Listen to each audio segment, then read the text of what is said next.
My name's Tanner Filia, and we're in Meigs County, Ohio. So I work with non-timber forest products a lot. So these are species like ginseng or golden seal that naturally grow in the forest understory. So you're basically utilizing those natural habitats to increase or encourage the growth of a desired species, say like ginseng, which I grow here in the forest. That's actually a pretty root for a two-prong. My neighbor would be jealous. I would describe agroecology as basically being any form of agriculture that is utilizing or capitalizing on natural ecological relationships or principles. Ginseng's cultivated in a lot of different ways. You know, what we do here is what we call wild simulated.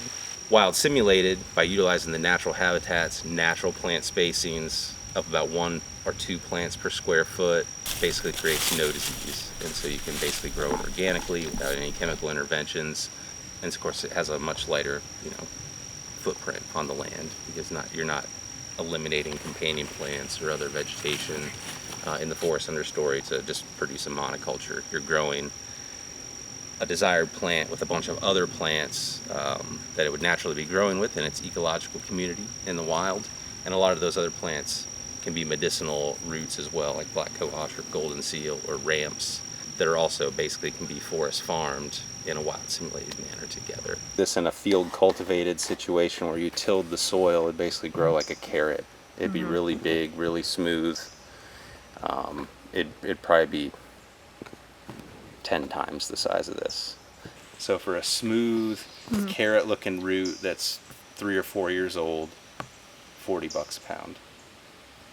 Wild simulated, these would get to about 8 to 10 years old. If they had this characteristic, they'd be worth, $700 to $900 per pound.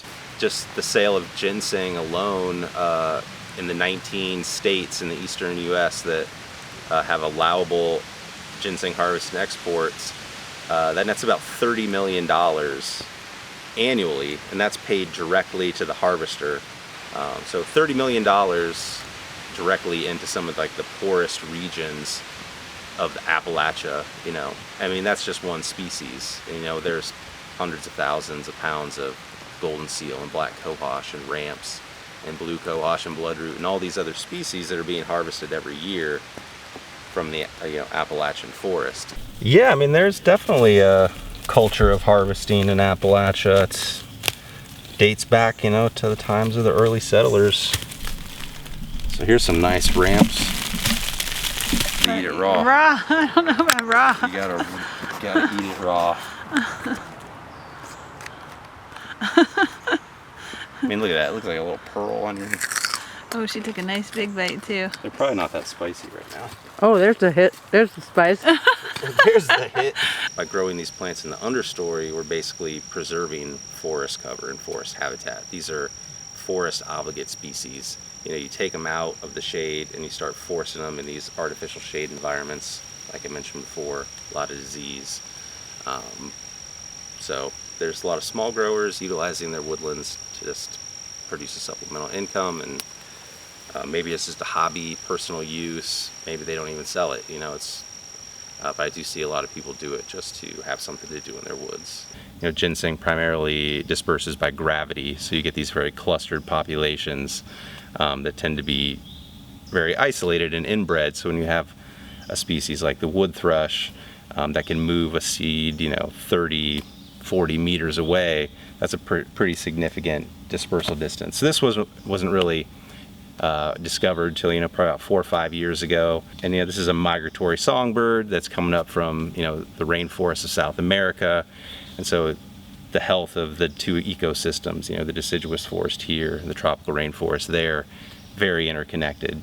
So we have a lot of interrelationships with the plant species here and the habitats in the southern hemisphere as well. And so what happens there can affect the natural communities that we have here and some of those interdependencies between species.